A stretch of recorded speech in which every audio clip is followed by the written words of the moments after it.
One. Hello, everyone. Today I'm being joined by LA City Councilman Mitch O'Farrell, who represents the 13th Council District in City Hall. That just happens to be where Asbarez is located. So he is our city councilman. Welcome, Councilman O'Farrell. Just recently, you have introduced measures for renters assistance, as well as small business assistance. Can you go and talk about a little bit about those measures? Sure. Thank you, Ara. Thanks for having me on the program. And Barry Luis, everyone. Great to be here with you. Yes, from the very beginning of this pandemic, it became very clear that we were dealing with something that we haven't seen in our entire lifetime. The only reference that we really have is from the flu pandemic of 100 years ago. And of course, it's a different world now. It's about 3 times as populated. But COVID-19 is just as deadly as the flu pandemic from way back then, and much more deadly than the flus that come by every year. So my team and I knew that we were dealing with something very serious. We were watching the CDC reports, and my immediate feeling was that people are going to be in a real trouble in terms of their employment, in terms of their ability to pay rent, which could even lead to food insecurities. When no one can, or half the people can't continue working, especially in the service industry, and are going to be struggling even more to pay their rent, then what comes next is the ability to even get on day to day. So we immediately began looking at what the city could do with the resources that we have and what authorities the state authorized us to do. So we imposed some of the most robust renter protections in the state, and I'm very proud of that work. But we also know that to give the complete package of relief that renters and mortgage holders need so they don't go into default on their loans can only come from the state and the federal government, because it deals with banking and lending institutions. And then the state, I'm very, very cheered by the fact that the state Senate leaders are creating a $25 billion fund that could help accomplish the goals that I've been working toward, and that is some sort of subsidy for renters and mortgage holders across the city. And then, of course, the next federal bill, that's being hashed out as well. What's on paper right now from the feds is $175 billion for that kind of relief. But back to what we've done locally is we instituted protections for renters that include invoking a COVID-19 emergency themselves to their landlord in writing that protects them from eviction during the emergency order. Now, that combined with what the State Judicial Council has done with the California Supreme Court Justice, the state justice, also extends eviction prohibitions, because the courts won't even meet for 3 months after the state emergency declaration is lifted. So renters, once they notify their landlords every month that COVID-19 has caused them to lose the ability to pay their rent, are protected. And furthermore, we have instituted a 12-month repayment time period for renters. And then we've protected small businesses for 3 months. And then I'm also working on what we're calling Emergency Small Business Grant Program. 2 of us, the City Council President Nuri Martinez and myself, have identified $1 million for each of our districts for rent subsidies. And then I identified $1 million for small business subsidies as well. No other council members have done that. And so I'm very, very proud of that work from my team and I, because we know that we need really localized assistance that we can provide. So we identified funding that would normally go to infrastructure repairs or projects or public works projects. And and reallocated because we've reprioritized where the emergency is, and it's with renters and small businesses and property owners and landlords, because they've got to pay their mortgage. Mm-hmm. Everyone needs this kind of relief, and that's what we're doing.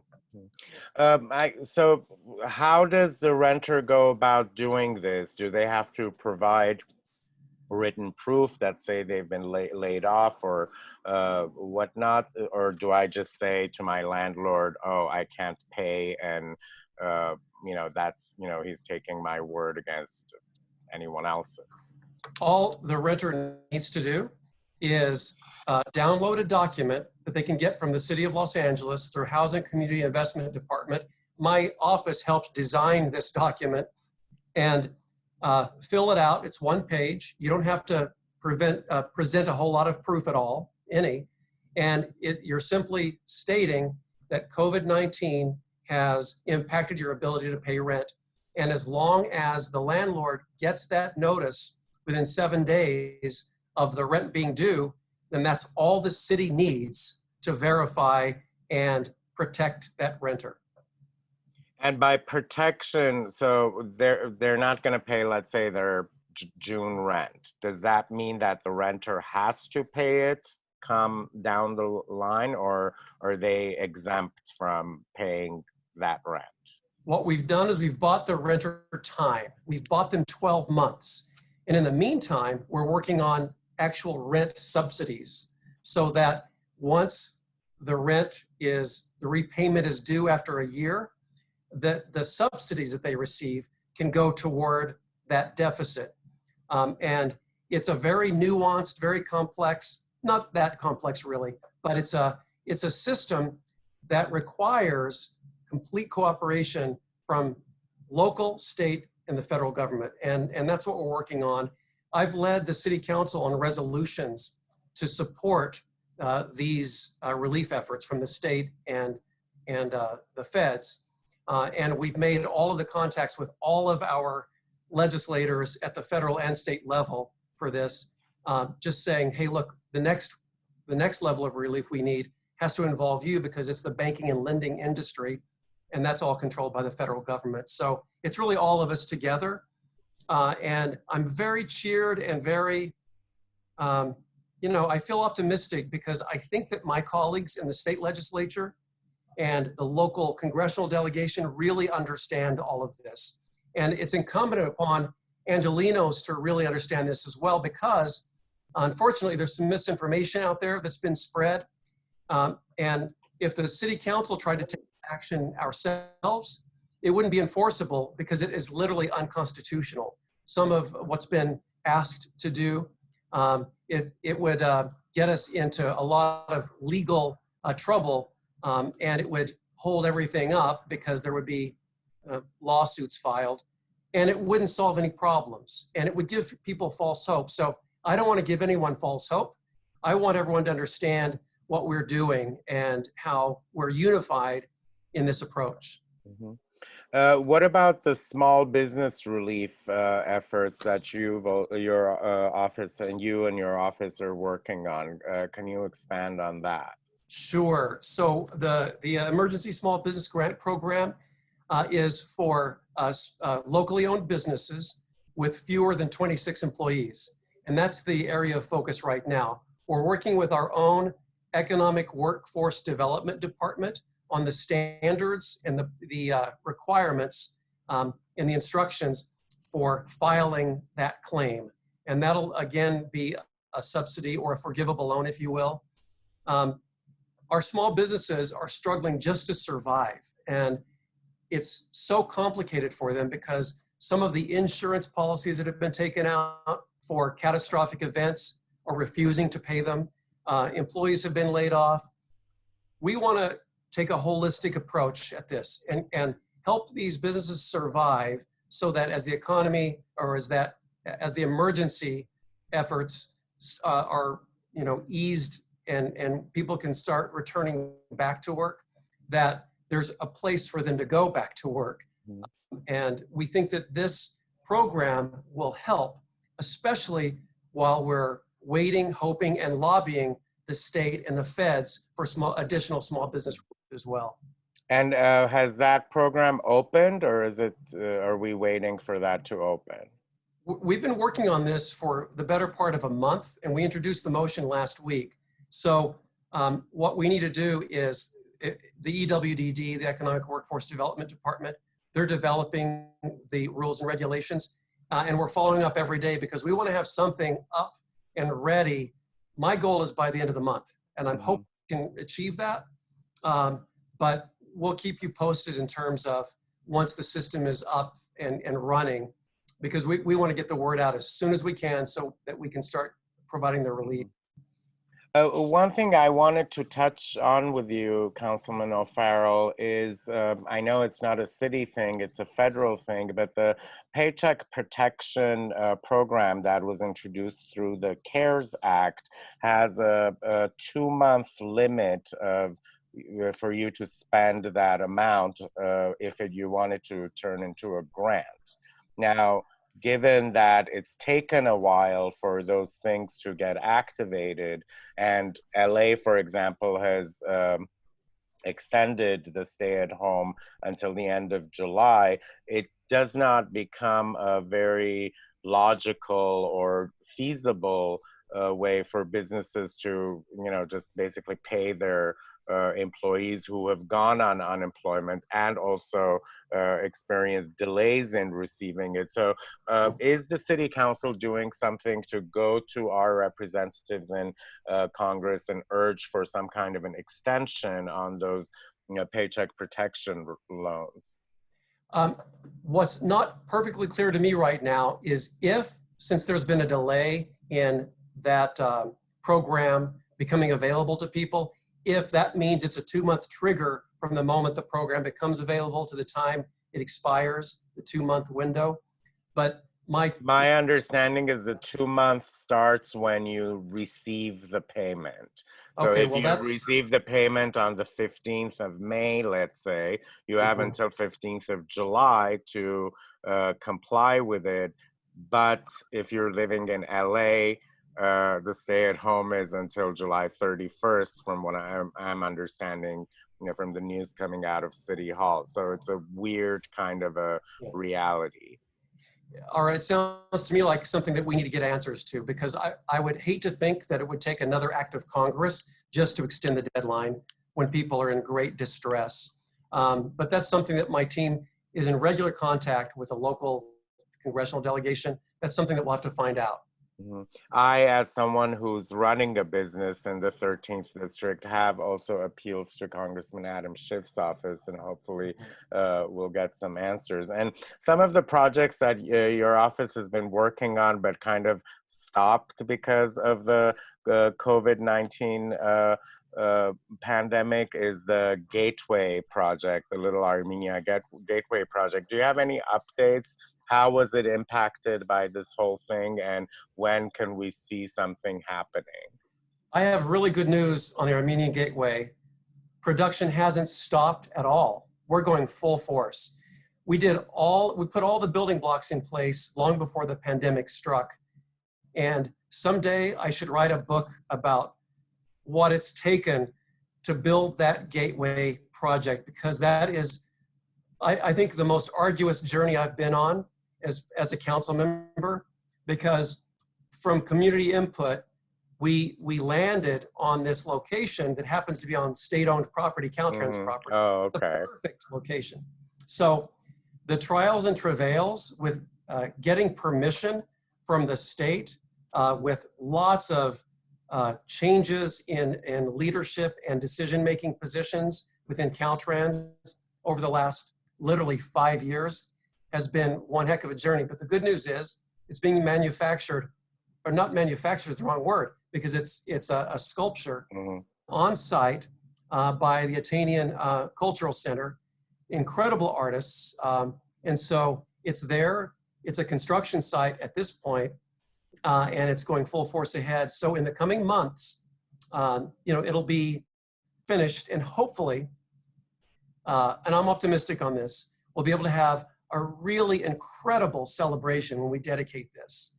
And for your listeners, it consists of a darbus and a charis, the pieces. And made of tufa stone, the darbus is. The charis has a colorful tile mosaic that showcases Armenian motifs.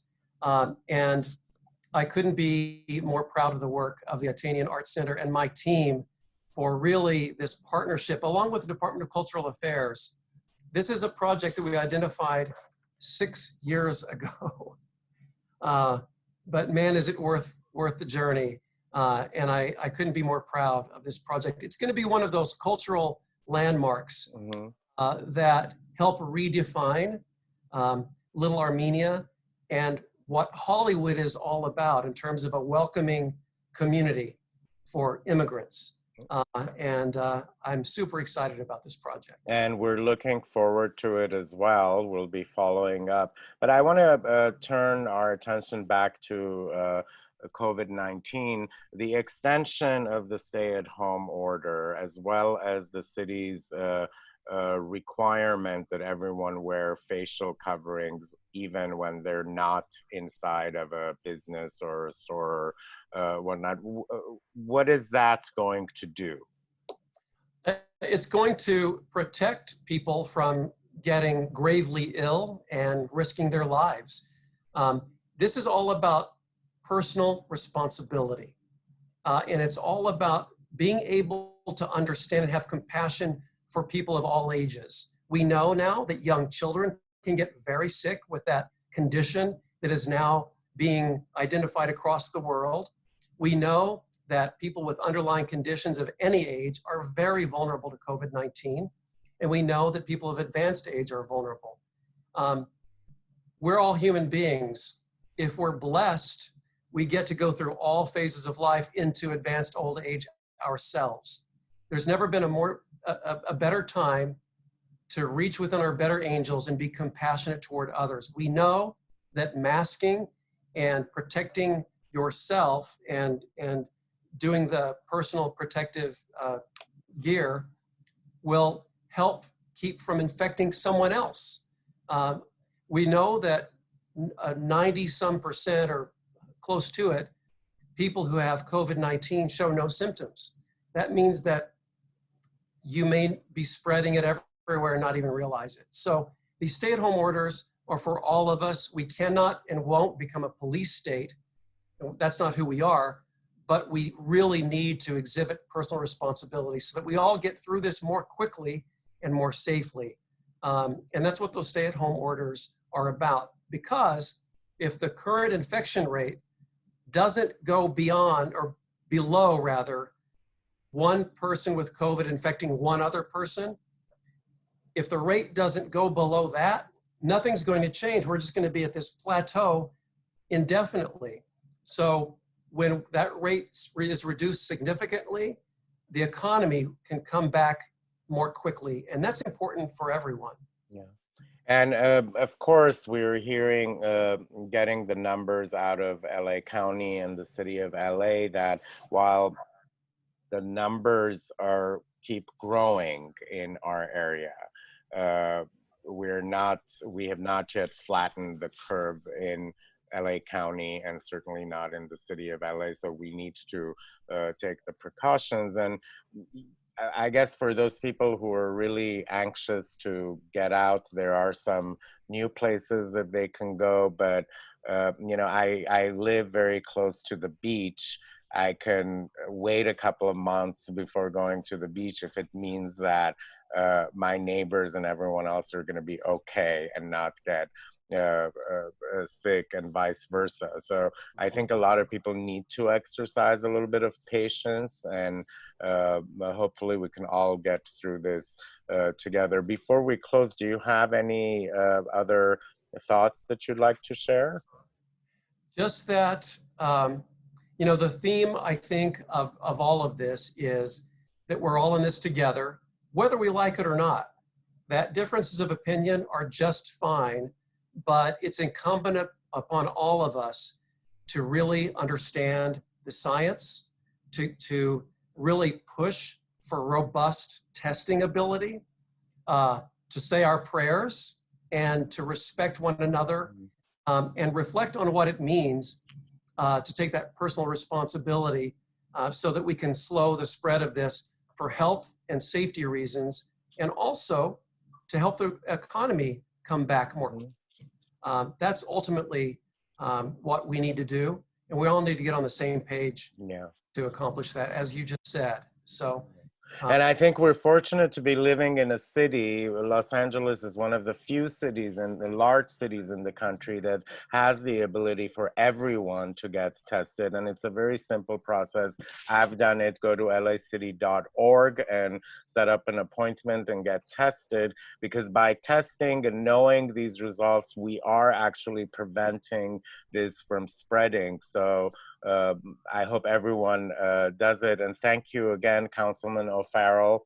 We'll be checking back in with you, and we will be publicizing these efforts. And as soon as the programs open up, we'll feature the link so everyone can use it. Thank you again, and have a good day and stay safe. Thanks, Ara. The same to you. Take care of yourself. Likewise.